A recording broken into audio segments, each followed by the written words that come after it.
From the dawn of man, indigenous people from every corner of the globe have spoken of things that have now been discounted as myth or legend. Things they saw, lived alongside by, were looked upon as deities or worshipped by gods. Things that present-day man refer to as entities, spirits, demons, cryptid creatures, extraterrestrials, and much more. But sadly, modern man, science and society has discounted what our ancestors spoke of as legend and myths. But there are those of us that know what the ancient ones spoke of is the truth. Those of us who are obsessed with finding out the truth. This search for answers brings us into the world of the unknown and unexplained. It brings us on the trail, in search of living legends. Please join us tonight in another part of our journey to find these answers and bring the truth out into the light. Welcome and thank you for listening.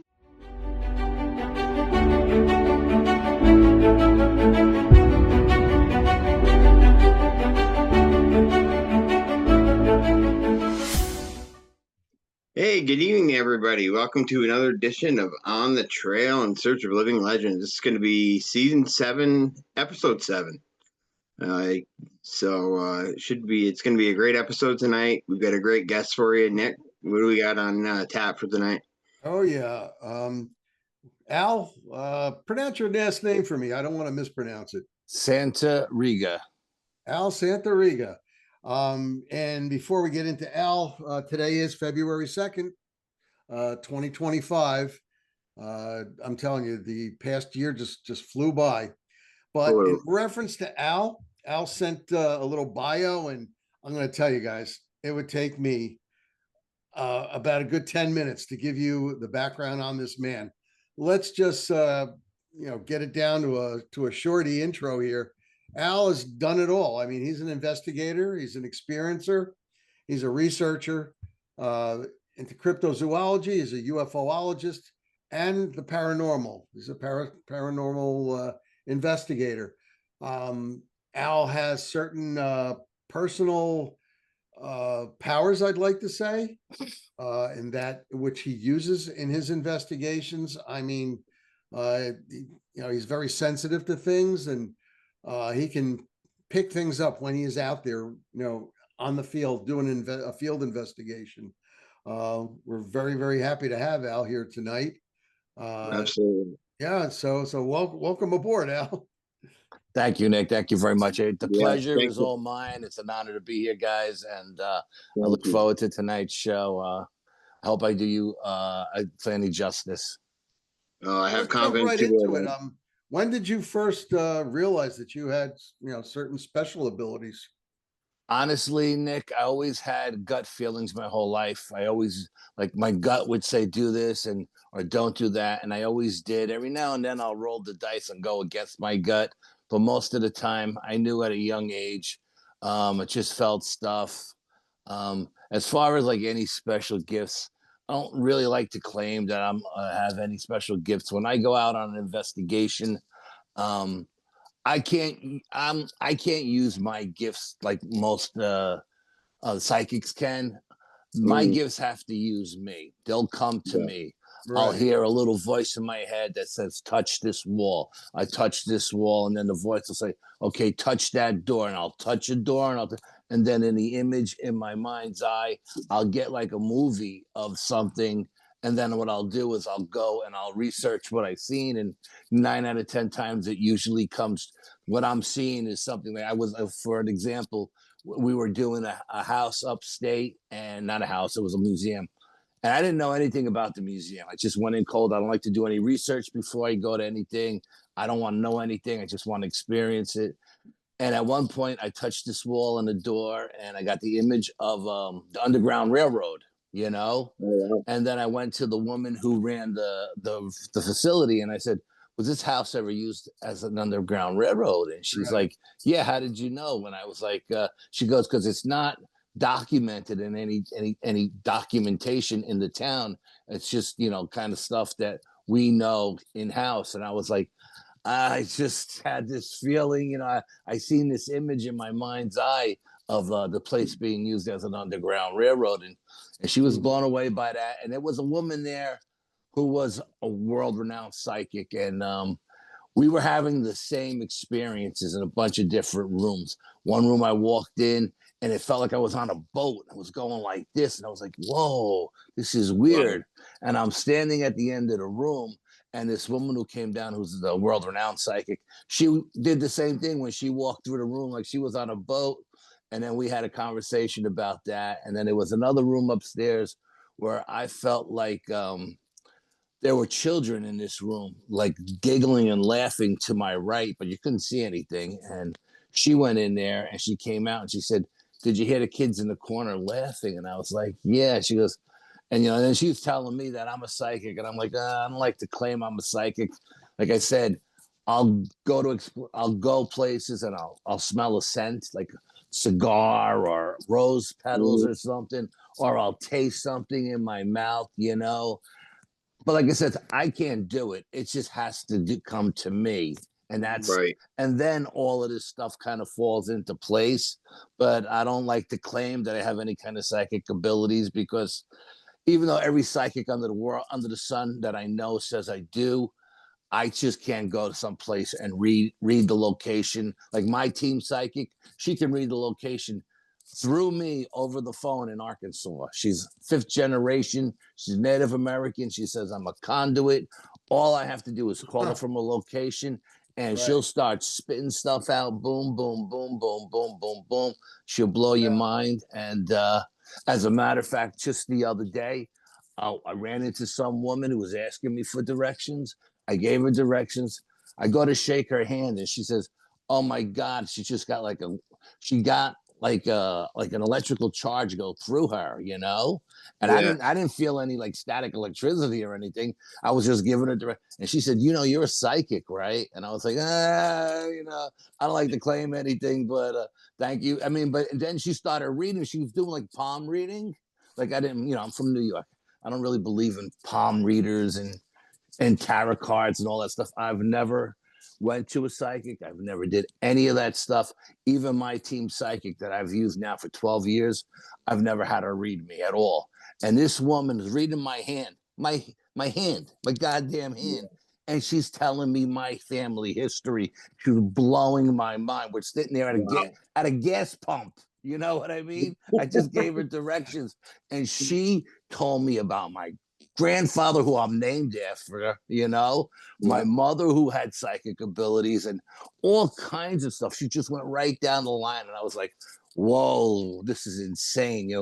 Good thing it was like 7 degrees out. She didn't want to stay there long, so she left, but it was just crazy. Like, I'm looking at my hand, all I see is a goddamn hand. Al, I have to tell you though, you definitely do have something. Because about 2 minutes ago, I was thinking of the word conduit and how the paranormal world were using you. And the sentence you said was the exact sentence I was thinking, Al. Al, that's freaky, man. That's scary shit. I know. You and I are about 800 miles away from each other.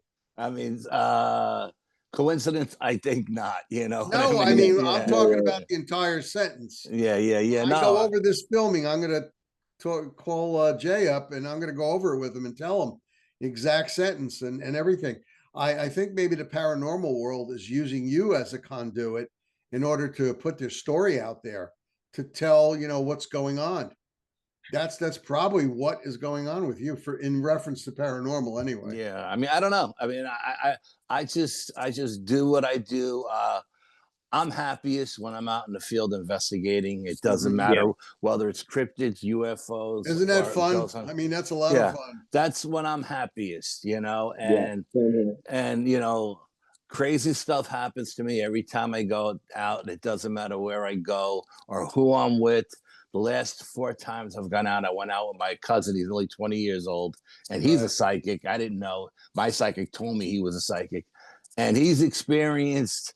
And 4 times going out with 5 times, three expeditions out in the woods, and 2 haunted locations.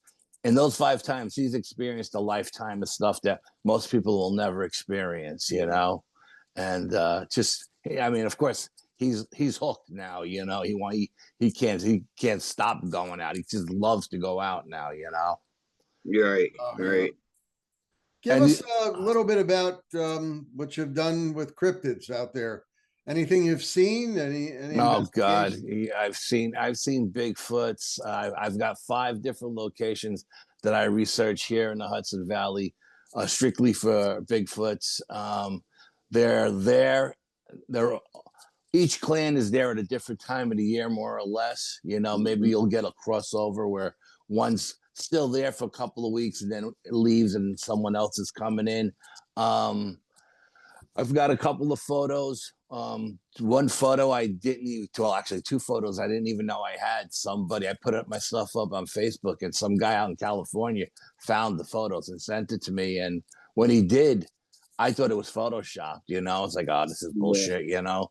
And then I went to my phone, my camera, and I pulled up the SD card, and the image was there on both occasions. One was a Bigfoot, and one was a Dogman, and both times he sent them to me. Both times I thought they were photoshopped, but turns out I had them on my SD card. But there's one photograph, there's so much going on, and the Bigfoot is like in the shadows, just at the end of the light. You couldn't see anymore. And he was in the shadows, but underneath the little red maple tree.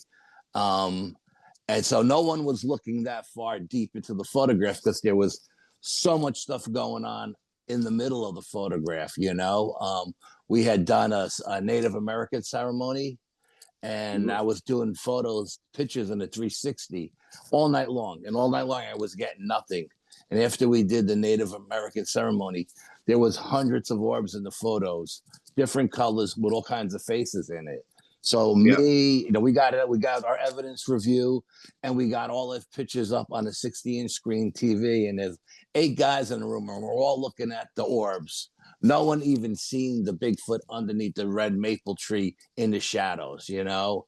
And then the one of the Dogman, we were bluff charged one night. We didn't know what it was. I thought it was either a bear or a mountain lion, not knowing that we were above a Dogman den. We just happened to pick this location because when I was scouting the location, we found 3 quartz crystal stones set up in a pyramid shape. And I was like, okay, this will be our first location. We'll start here and we'll work our way back to our car. But it happened to be on a ridge above a Dogman den that was in the swamp, but we didn't know that, you know. Right. And the Dogman bluff charged us, and we kind of just stood our ground. I made sure everybody held their ground, and we pulled out our machetes, and we were in a triangle shaped formation. And there was a 3-foot wall on the other side, and we heard this thing charging up the wall, not knowing what it was. Honest to God, I thought it was a mountain lion. I thought it was going to jump over the wall. I thought I was going to have to sacrifice my left arm and kill it with my survival knife. But it came right up to the wall, and it stopped, and nothing ever came over the wall. And we're sitting there, and like nothing comes over the wall. And I have this little Sony digital camera hanging around my neck. I take one photograph, and of course, the back of the camera is so small you can't see anything, especially at night. We jumped over the wall with all of our equipment. We lit up the woods, and we didn't see anything. We never heard anything leave. We never heard anything jump down off the ridge.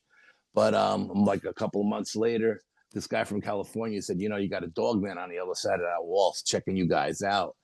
And when I seen the photograph, I was like, holy crap. Good thing I didn't see that coming up the ridge, you know, right? Because he was charging, you know, and I don't allow anybody to carry any firearms because only person I trust with a gun is me. And if I'm not carrying one, you're not carrying one, you know? Right. So we got bear spray, and we have 18-inch machetes and 10-inch survival knives when we go out, which is usually good enough. We've never come across anything where we had to actually use any kind of firearms to get out of it. But we got other stuff, you know what I mean? Like, you know, we have whistles and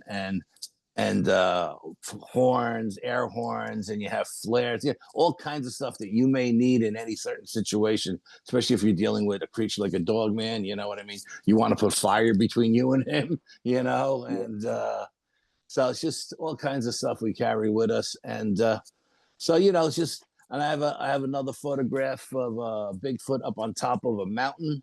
He was going off one day on top of this mountain. I was in the park walking. I was rehabbing an ankle surgery I had, and I was doing like this 2-mile walk around the park, and this Bigfoot just went off on top of the mountain and scared all the new mothers that were in the park with their infants. Just scared the hell out of all of them. They left all their carriages and everything in the park. Wow. They grabbed their kids, and as they were heading out, someone must have called the county police, because the county police showed up, and the cop said to me, he says, "I think you should leave." And I was like, "Nah, I'm going to stay. You know, I want to stay."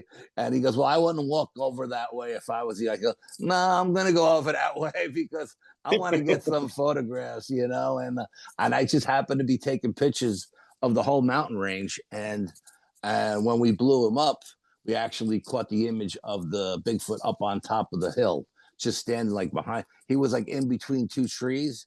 And Yep. I happened to catch him just out of pure luck. And Right.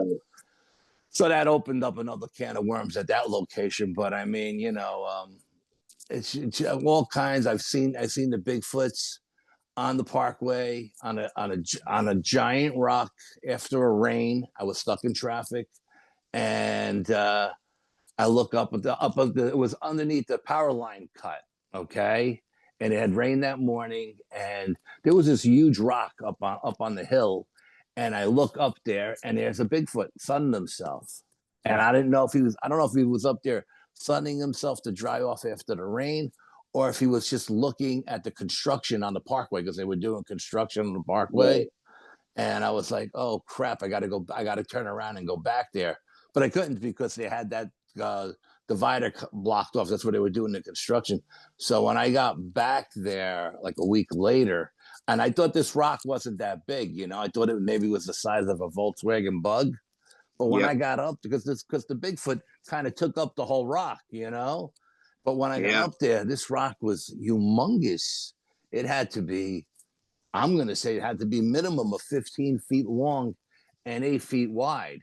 So I don't know how Wow. big this Bigfoot was, but I did find grass that was pushed down underneath it, like he was laying under it to get out of the rain, you know, Yeah. because the rock came up almost like a V. And I found that, and we found the knuckle prints, and we found the knee print, and of course all kinds of signs, X's, arches, bends, and breaks, and all of that stuff. And then again at that same location, driving by one night, I'm coming home, and I look up the part. I was actually coming home in the middle of the day because I got sick at work. So I was coming home, because normally I go to work, it's dark. I come home, it's dark. And I Yeah. look up, and on top of the where the power line cut is, they have a shed up there. And I guess they leave their equipment up there, quad runners to run from pole to pole and stuff like that. And I seen a Dogman up on the roof Oh, wow. of the shed, and he was just sniffing. And the way he was situated, it looked like he had his hand on the power line pole, you know. Yep. But I don't know if he actually did or didn't. But the way he was standing, it looked like he had one hand on the pole and one hand on the shed, and he was just sniffing the air. By the time I got around to get up there, I had time off to get up there. They had taken the shed down. They knocked the shed down. And I don't know why. The shed, I've been here 30 years. The shed's been there for 30 years. All of a sudden, I see a Bigfoot, a Dogman up there, and they take the shed down. I don't know why. Yeah. Wow. Now, Yeah. how many you said you had about 5 areas with Yeah. clans in them. How many are in each clan? Do you have a guess? Oh, no, I honestly don't know. I would say smallest clan maybe 3, and the biggest clan, I'm gonna say there has to be at least, I would say 8 in the big clan, because they came down off the ridge one time and they surrounded us. Yep. And they sound like a herd of elephants coming down off the ridge. Oh, sure. And they surrounded us, and you know, but of course, you know, when they wanted us to leave, they let us know, and then they just open up a way. They let us out, and then usually they'll send the teenagers, and the teenagers will herd us out to a certain location. Like we're 4 miles in, they'll herd us out about 3 miles, and then stop, and turn around and go back, and then we'll walk the last mile out on our own without anybody following us. And they're following you because they're whistling back and forth. You got one behind you who's doing whoops like an owl, but he's really not the biggest owl you ever heard, Like an 8-foot, 600-pound owl. Yeah. Yes, yeah. Absolutely. Yeah. No. So I mean, I've seen a rake one time on the Parkway. I was actually raining, torrential rain. I was going to work. It was early in the morning, and the sun was up. Had just come up around 5 o'clock, and the rain was coming down. And I seen this thing. It looked like a little white head with elbows and knees. All you seen was elbows and knees, and I'm like, what the hell is that? So I started to slow down. I was the only guy in the parkway. I think it was a Saturday morning. I was the only guy in the parkway. So I started to slow down, and I noticed to the right of where the rake was. Now, back in the old days, I'm an old dude, okay? Back in the old days, we called the rake the ghoul, okay? Now they call it the rake. They call it the crawler, whatever you want to call it. But I noticed the two. It was stalking a herd of deer that were grazing in the meadow in the rain. And this thing was down low, like the whole body was low in the high grass, but his elbows and his knees were up. You can see the elbows and the knees. And I was wow. That is the weirdest looking thing I've ever seen in my life. I actually went back the next day just to see if he got anything, to see if there was any blood trail there or anything, that if he got a deer. But it had rained so hard, there was no sign of anything. So I don't know if he did or he didn't, but that was pretty creepy. Yeah. No, I bet. We had another guy we interviewed one time, and he was talking about seeing a crawler, a rake, whatever you want to call it, and he said it was the most disturbing thing he'd ever seen in his life. And they got the craziest screams too. When That's what he said. When they go off in the woods, they are freaky. Yep. So, Bigfoots have their own sound. Dogmen have their own sound. Yep. Nothing sounds like a rake either, really. Yeah. Yeah, he said it was just wicked. It screamed at him, and he said it just ran through his whole body. Yeah, it's a high pitched scream that just cuts right through you. Yeah. Yeah. It's scary. I mean, if you're in the woods camping and you hear that shit and you're by yourself, you better be packing like a shotgun with you, a pistol grip shotgun or something, because that will freak you out. Do you think these rakes look at people as a source of prey? I would imagine if it had the opportunity to take a person, it probably would. Yeah. Now, I don't know if it would attack a full-grown man, but maybe a woman or a child or something like that. An easy victim. Yeah. I mean, I don't know. I mean, I don't know enough about him. Like I said, I've only seen him once, but I've heard him once or twice out squatching, and it's a wicked scream. Absolutely. Yeah. Wow. Now, I've espoused over the years that it's a possibility that UFOs have deposited the Sasquatch or Dogman down here. Or maybe they are the maybe they are the aliens. What do you think? I think that there is alien species, not interdimensional, but extraterrestrial, that resemble the Bigfoots. Okay, I really do. But I truly do believe, I've been fortunate enough to be able to get invited to a bunch of symposiums over the years, and to sit down with world-renowned psychics. I mean, people that are just mind-boggling. Like you don't even want to talk to them because they're afraid they can see all your dirty shit you did as a kid. So, but these people, every time I get to sit with one of these people, the first question I always ask them is, "What do you think the Bigfoots or the Dogmen are?" And they always say to me, "Interdimensional. They're interdimensional. Both species are interdimensional," and I'm lucky enough to know the people who run the Iroquois Museum up here in the Catskills. And I've been up there many, many times. They got to know me over the years because I like to pick everybody's brain when I get a chance to pick their brains, And it took a long time for them to open up to me. follow them around powwows and everything like that for years. And they, you know, they claim, they swear up and down that the Bigfoots and the Dogmen walk between worlds. You know, that's what they say. They walk between two worlds. So, I mean, Yeah. but I've also read reports where back in the old days in the 1700s, that people down, I think it was Louisiana, if I'm not wrong, a craft landed in a lake or a river or something, and Mhm. creatures that got out of it looked like Bigfoots. Yeah, Bigfoots. Yeah. So there's got to be, and that was in some colonel. He was a colonel, and that was in his diary or something like that. That he had this battle with these creatures that they called it a ship because it was in the water, but I'm sure Yeah. it was a spaceship, you know, and they look like Bigfoots. Like we would describe a Bigfoot today. Yeah. Right. So And do you also think that there's, you know, I've always believed there's different types of these Bigfoot, like you were just saying, ones that look like they're Bigfoot. Um, I just lost my train of thought. Do you think that some of them are actually native I to? think Bigfoot and the Dogman are just like us as humans.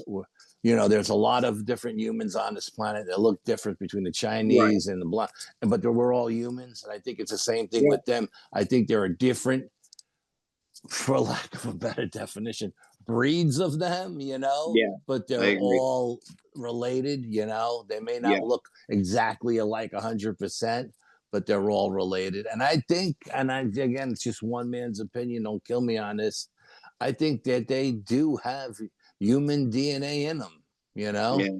Yeah.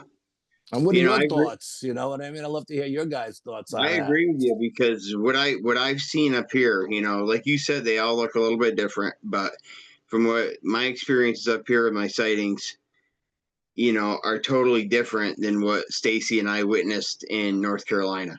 Okay. You know, just built different. You can just take. You can. It's hard to explain, but you can just tell they're a different, like you said, subspecies Yeah. or whatnot, for lack of a better term. Right. Nick, You what's know. your opinion on these things?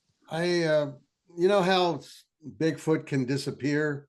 You know, you're following the foot tracks and suddenly it disappears and Yep. there's nowhere, you know, it could have gone to. As our scientists have said, I believe that since there are 11 different dimensions, I believe that they can go between dimensions.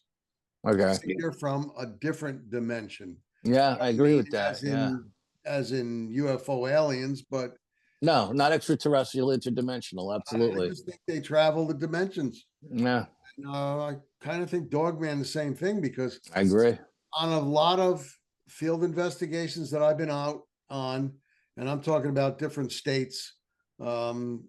Most recently, it was in Arkansas. We were following tracks. We followed claw marks up a tree, and suddenly the claw marks are gone, and there was nothing else, nothing.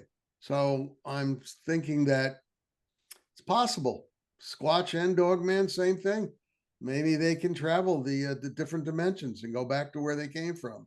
I agree. Yeah. I agree It's 100%. just I don't think they're from aliens, you know, deposited in a mirror.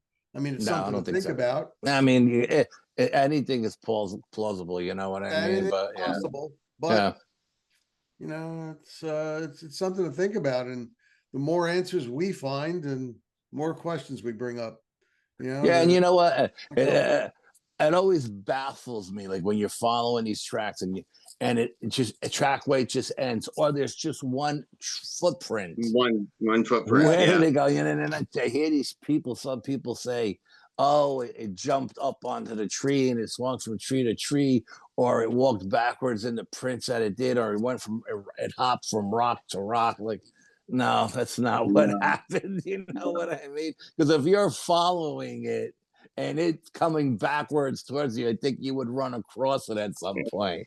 You know? Absolutely. Yeah, no. and people love to espouse, well, the Sasquatch, even though there's 50 footprints, and it suddenly it disappeared, he walked backwards. Yeah, he walked backwards. It's kind of impossible to walk exactly backwards and get the exact print mark. So there's got to be a different answer to that. Yeah, especially when their strides are, 9 feet apart or something. Exactly. You know what I mean? Exactly. It's not like they're like 2 feet apart and you can kind of get in there perfectly. These are pretty big strides, and if they're running, and it's sometimes even bigger. These footprints are near trees that are only maybe 4 or 5 inches around. I mean, you're talking about a Squatch that's maybe 7, 8, 900 pounds. Yeah, absolutely. You're not going to be able to climb that tree without it breaking. And the same thing with a Dogman. I mean, a lot of the trees that we've investigated where it had claw prints, and these are not bear prints. I know the difference between a bear print and a black bear, a brown bear, and a Dogman print. Yeah. And nothing like it. And suddenly they're gone. So there's something going on there. Yes, like I said, when soon as the Native Americans told me that they walk between worlds, I said, okay, you know what? You guys have been dealing with them for thousands of years. You know better than anybody else. And if that's what you're telling me, I'm believing you 100%. And like I said, I followed them from powwow to powwow. And every time you go to a powwow, there's always like 4 or 5 different tribes there, Right. And again, me being me, I like to pick the elders' brains or the medicine man's brains, you know what I mean? And if I can get introduced to them from one of the elders, I got an in, they'll actually talk to me, because I'm not just some jamoke walking up to, from the street that they don't know. So, I mean, that's what they say. I believe them. Absolutely. Yeah. Yeah. My grandmother was full-blooded Mohawk, and she, there you go. Hearing stories as a kid, she used to say that, the Sasquatch have 1 foot in the spirit world and 1 foot in the physical world at all times. Yeah, they walk between worlds. Yeah, that's what they say. Yeah. And like you said, if the Native Americans say it, you can take, you can take that to the grave. Yeah, you can take that to the bank. Absolutely, without a doubt. Yeah, I mean, they're not just saying it to sell something either. No, because their whole history is verbal history. They don't write anything down, so it gets passed down from generation to generation. And if it always stays the same, if the story always stays the same for thousands of years, from generations, then it's got to be it's got to be what it is. Yeah. The two of you are lucky, because any Native Americans I've tried to speak to in the United States and different states, and I mean, I've been to a lot of the different states and tried to speak to them. They won't speak to me. The white man, they're not going to speak to me.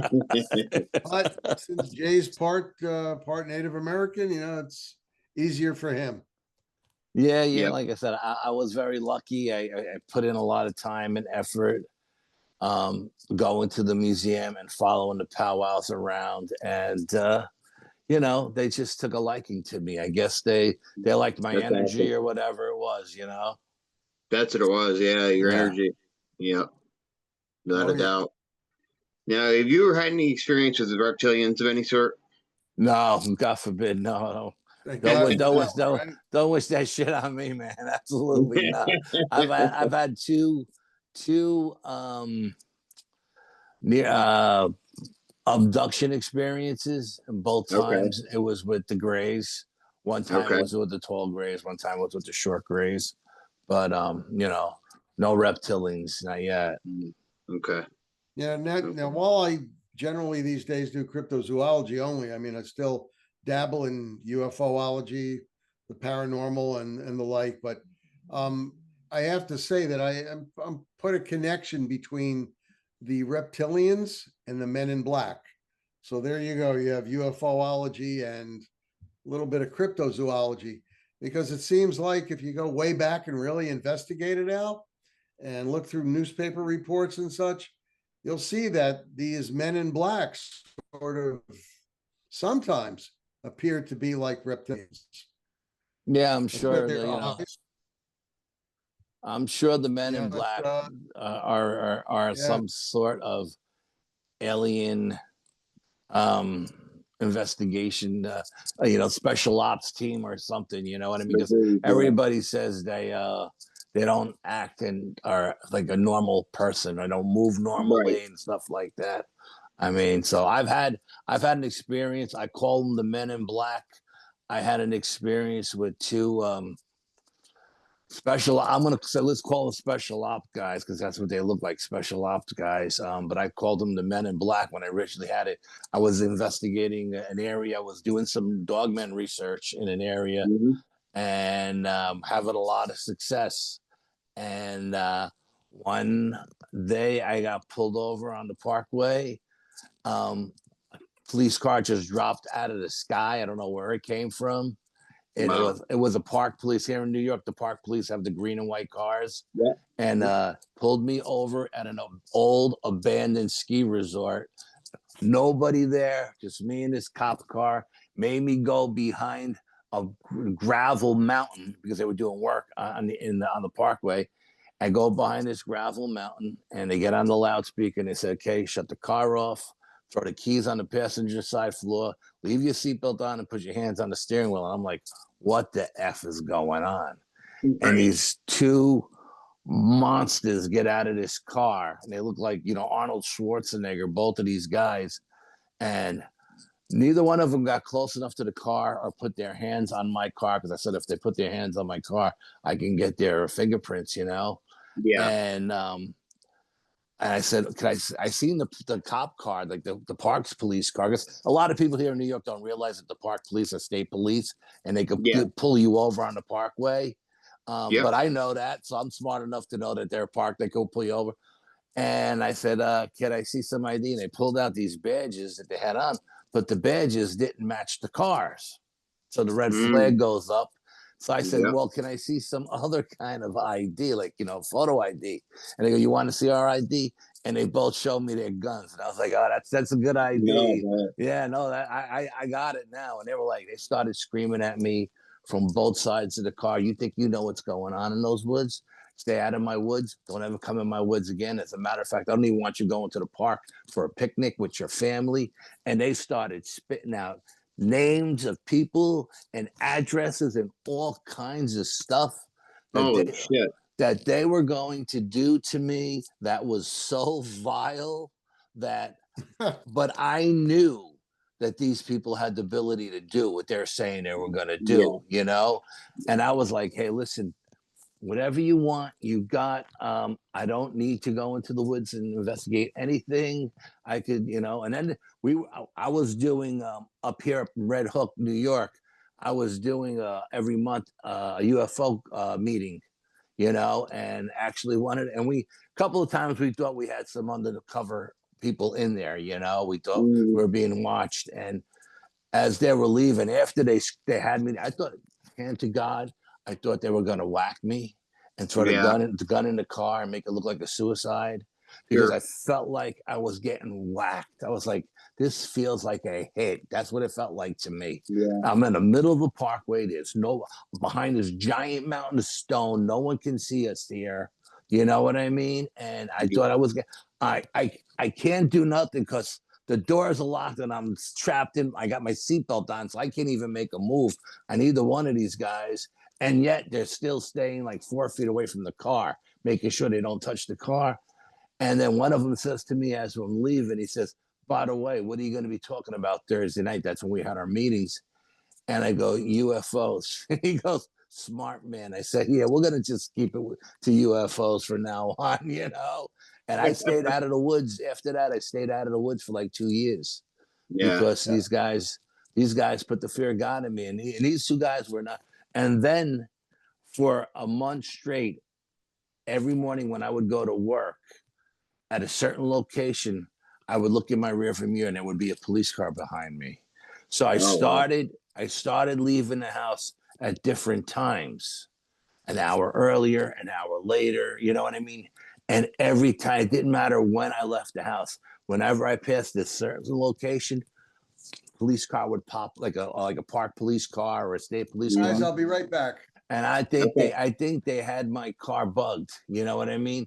So they knew when I was going to pass that location, they were there waiting, and they would just pull out behind me, and they would follow me for like a couple of miles, and then they would leave. And I was like, they have to have my car bugged because I'm leaving at different hours of the morning every day. You know what I mean? I'm not Yeah. leaving at 7 o'clock. I'm leaving at 4. I'm leaving at 5. I'm leaving at 6.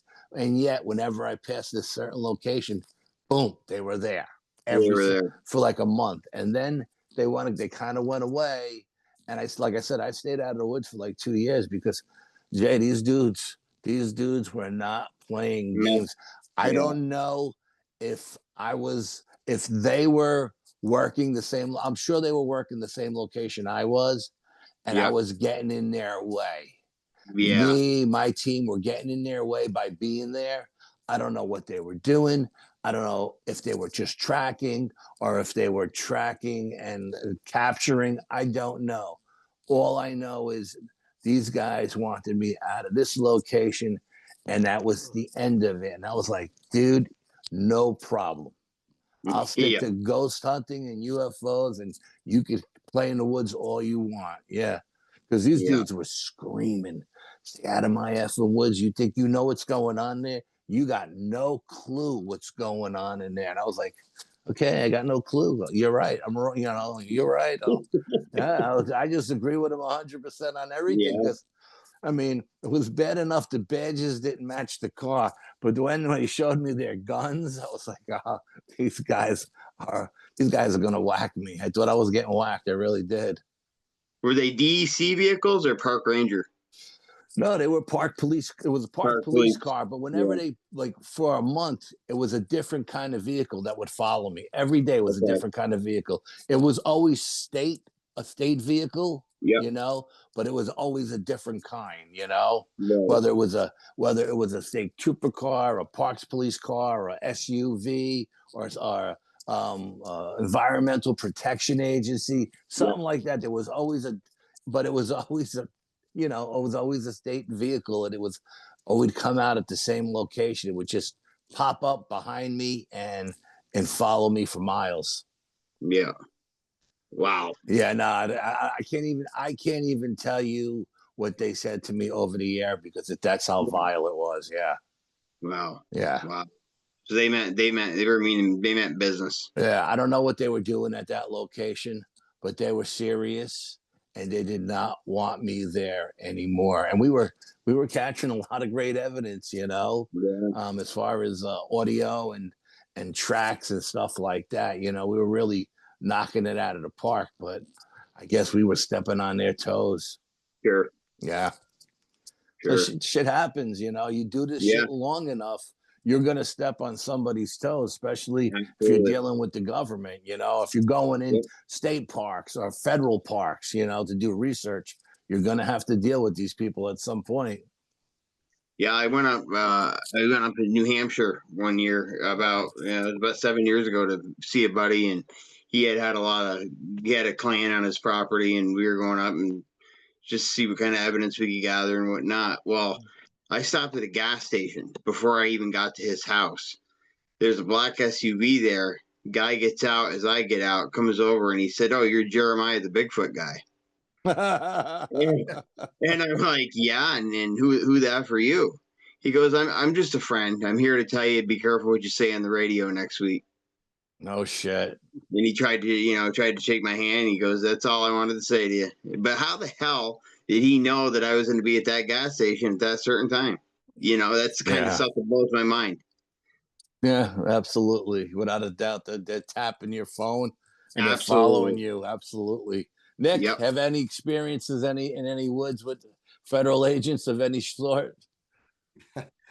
Actually, Go ahead. I'm sort of connected so that they do stay away from me. But about a year and a half ago, I was at a Panera's.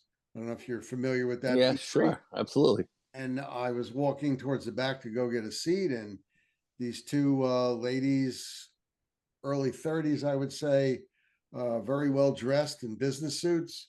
One stood up and said, "Don't I know you?" And looked at them. "No, I don't know you." I figured maybe they know me from YouTube or sure, seeing one of the interviews I've been on. Of course. And the other lady stood up and said, "Well, we actually do know who you are. and you really should be careful about things that you talk about. Mm-hmm. And I said, excuse me? I said, nobody tells me what to talk about.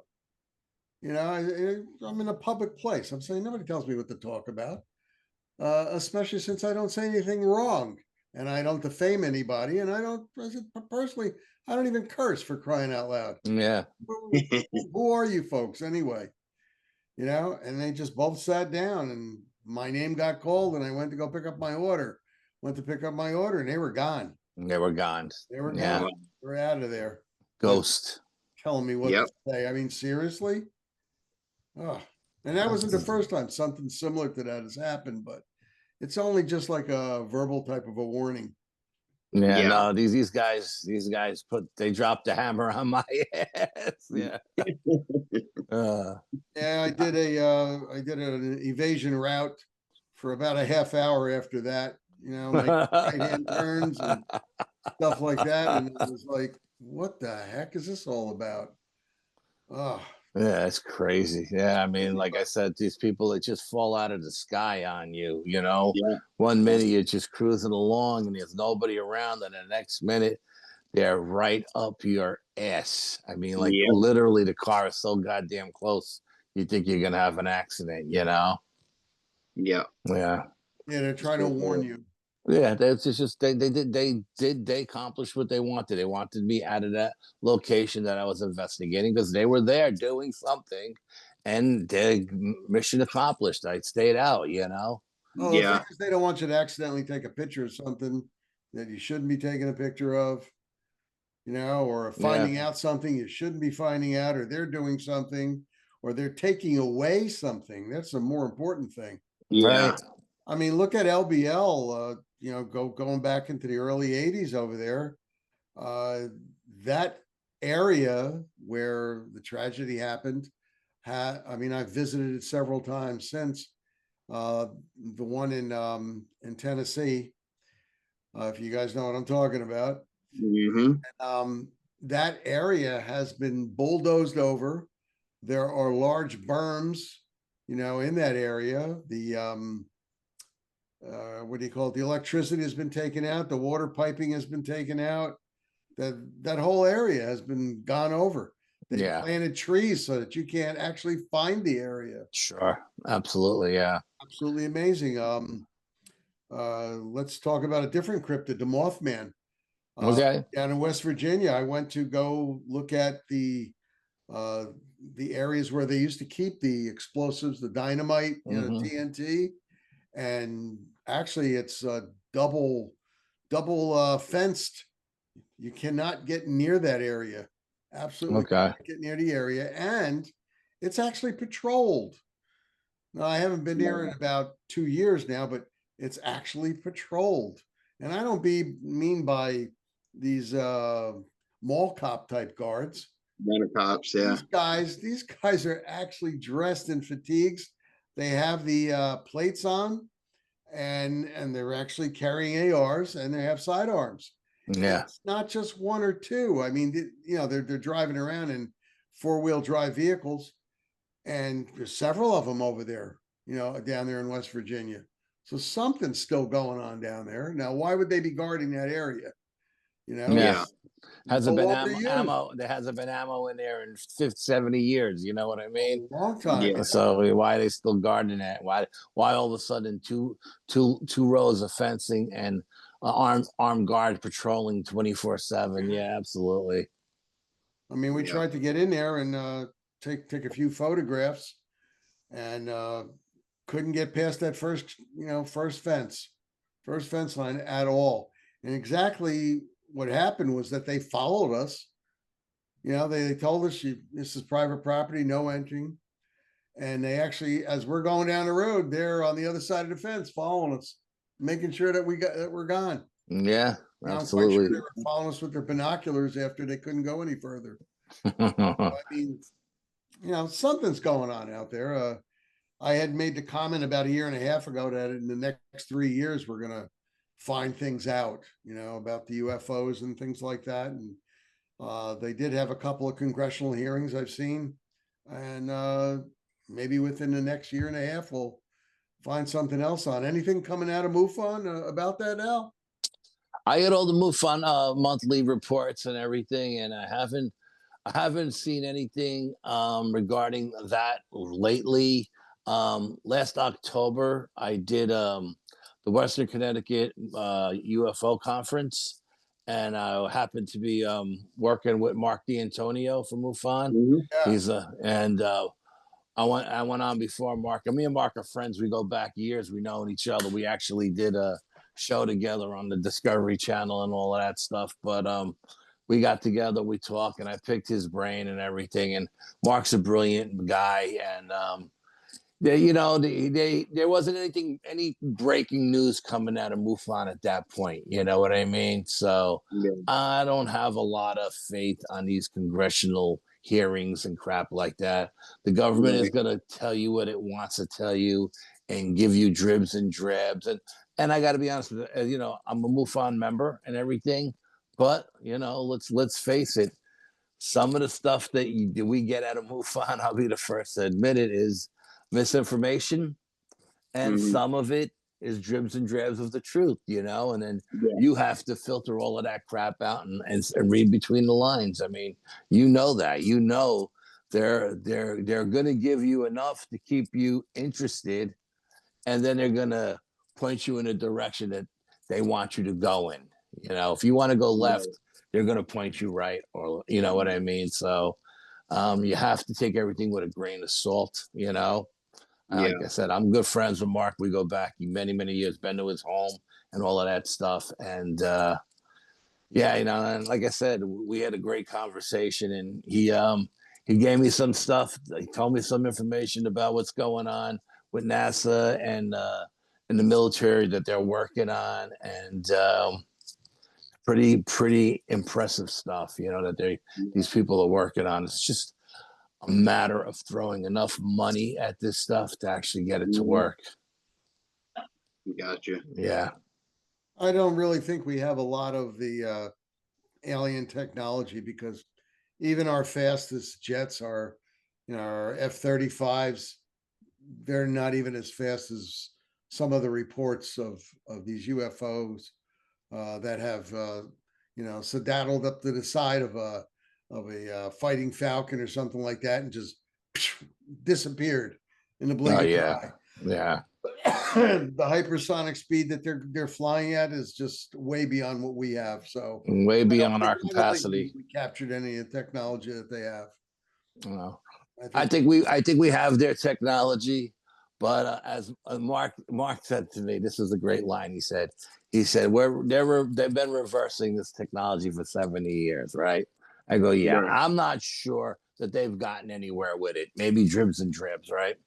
He goes, take your cell phone, the way you can do with your cell phone right now, and throw it in a Roman Colosseum back in Roman times. How long would their top scientists take before they figured out how to work that cell phone? You know what I mean? Thousands of years, So, I mean, that was a pretty good analogy for me. I was like, very good. Okay, yeah, I got you. Yeah, it really is. Yeah. Yeah, that's a great analogy right there. Yeah. So you had any up-close experiences with crafts? Oh, yeah, absolutely. I just filmed a couple of crafts off my front deck last month. My wife was closing the curtains. She was sitting down on the couch getting ready to close the curtains, and she'd seen this bright light out of the sky, and she's like, "Hon, what do you think this is?" And I looked at it, and it was like this big yellow star. It looked pretty low, And I started laughing. I said, well, if you ask anybody what it is, it's always Venus, right? It's always Venus. It's always Venus. Yeah. So I told my wife, it's probably Venus, but I'll go out and check it out, because on my phone, I happen to be a sky watcher. I have a telescope. And during the summer nights when I'm at my fire pit, I'm watching the skies, and I have an app that'll tell me the constellations. It'll tell me where the planets are aligned in the night sky and all of that stuff. So I went out on the front deck and pulled up the phone and opened up the app, and I hit Venus, and it wasn't Venus. And I went through all the planets, and it wasn't any of the planets. And I went through all the constellations, and it wasn't any of the constellations. So then I just started filming it, and it's very, very weird, because when you look at it, it looks like a gold star. But in still photographs that I have, it looks like a triangle craft with a globe in the middle of it, like going around.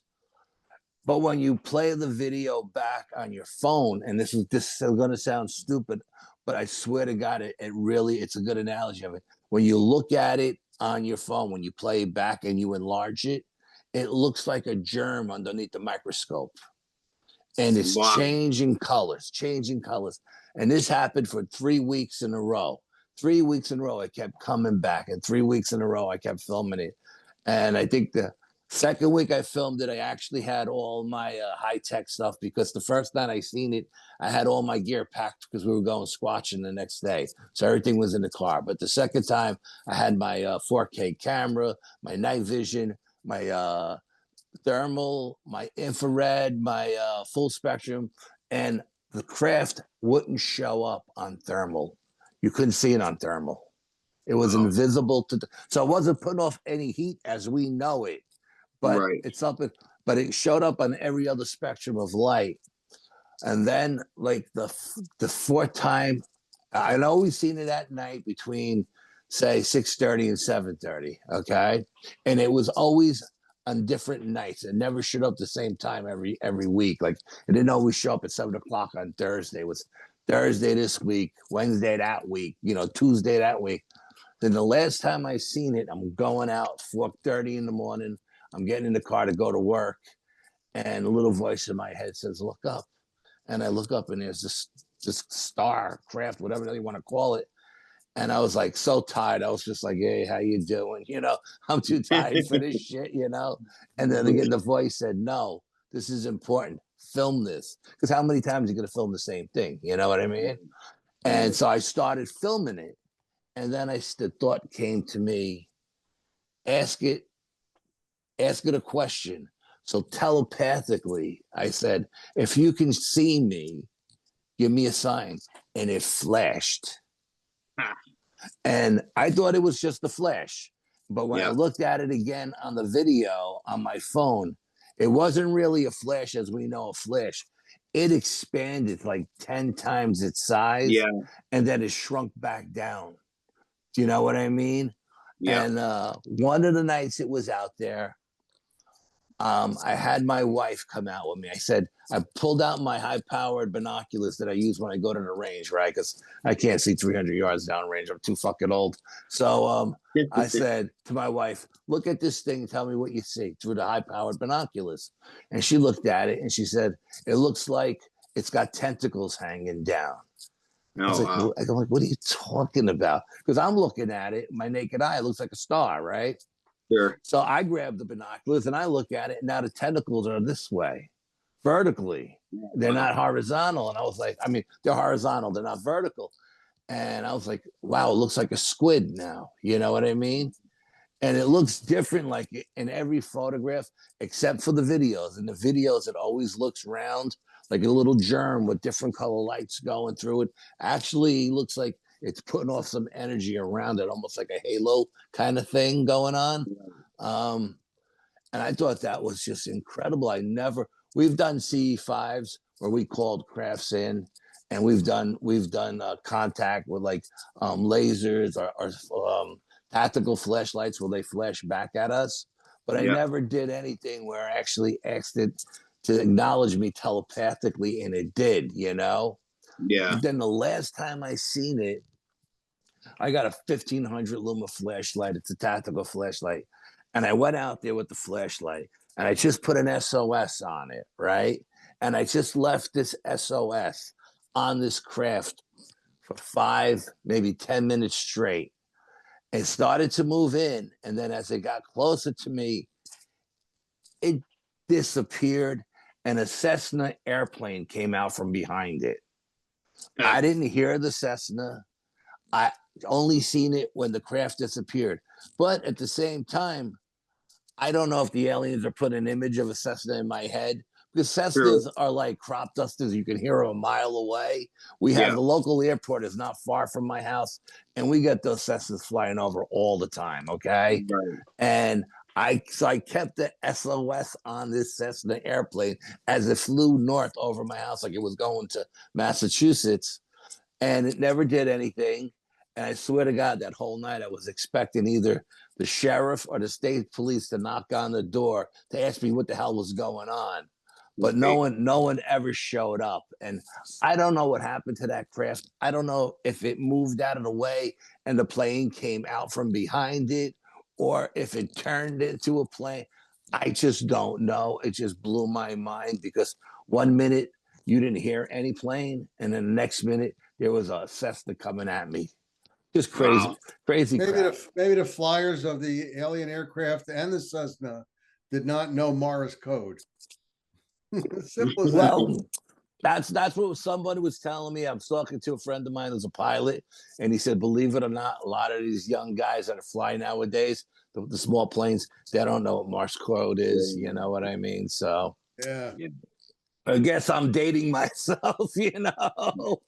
It is what it is, you know. I don't try to hide it. It is what it is. But you know, I have a lot of success with crafts doing SOSs or tactical, using a tactical flashlight whenever I see them. I did it once with the headlights in my car and brought something in, you know. So yeah. So that's wild. Yeah, it's crazy shit. Yeah, I'll send you the video if you guys want to see it. You know what I mean? You're more than welcome to see it. You know, I posted, as a matter of fact, I posted it on the BPS page, and Discover Channel contacted me. They want to use it next year in one of their episodes, and I was like, yeah, you know, call me when you're ready, and we'll talk. You know? Yeah. I don't know if you remember. It was about 2 years ago. I've got a video of a big orb that followed Stacy and I around the swamp for probably an hour. It got within 60 feet away, and it was probably 30 feet off the ground. And I sent you the video. I think I do remember that video. Yeah. And it was a huge basketball-sized yellow orb. And every time she would talk to it, it would shrink, and then it expand again. And when I sent it to you, you said, Jay, look at all the colors inside this yellow. And there was reds and there was purples, pinks. But all we saw when we were out there was the orange. Yellow. Yeah. Oh, the orange. Yeah. Yellow ball, orange ball. Yeah. I just thought that was kind of interesting. Did that orb put off any kind of electrical hum or anything? Did you hear anything? You did. Okay. Yes. Okay. Absolutely. Yeah. Yep. Okay. Yeah. Very interesting. Yeah. I mean, I don't know. I honestly to God, I mean, when we research, you know, when I'm in the woods and I'm like 4 or 5 miles deep into the woods, the Native Americans that I speak to tell me if you see orbs in the woods, don't follow them. They'll leave you to your demise. No. So one time we were in the woods researching, and a couple of orbs popped up, and instead of following them, we hit them with our lasers. Yeah. And we were filming at the same time. We had one camera filming, and we had another guy with a 1500 luma flashlight getting ready to put the flashlight on it, just in case these orbs changed into some kind of animal or whatever, you know. Sure. I wanted to make sure we could see it because that 1500 luma flashlight lit the woods up like daytime. And we hit these 2 orbs, one with a red laser and one with a green laser, and they blinked out, and they never came back the rest of the night. Yeah. Wow, that's wild. Well, gentlemen, time has flown by. Wow, that was quick. Yeah, I'm telling you, that hour went by fast. It feels like I just sat down. Yeah, absolutely. I know, right? I tell you what, we'd love to have you back at some point if you're willing. Anytime. Just shoot me a message. Absolutely. Absolutely. We got to do a part 2. Definitely. I'm in. Absolutely. Yeah. You know, whenever you guys want me, you got me. Maybe sometime beginning of March. That works for you? Just shoot me some dates. Okay. Awesome. Well, thank you, gentlemen. It's been a pleasure. The honor's been all mine. It was an honor. While he clears the board here. Okay. Yeah. Hang out for a second. And I've been wanting to get you on here for a long time, man. And thank you for coming on. It's an honor. Definitely. Thank you, Al. Oh, no problem. All right, guys. Have a good night, and God bless. Everyone be good to each other, and everyone behave. Be safe, and everybody remember, when you're out there, look up. Good night. Yeah, look up. Always look up. Always look up. Have a good night, everybody.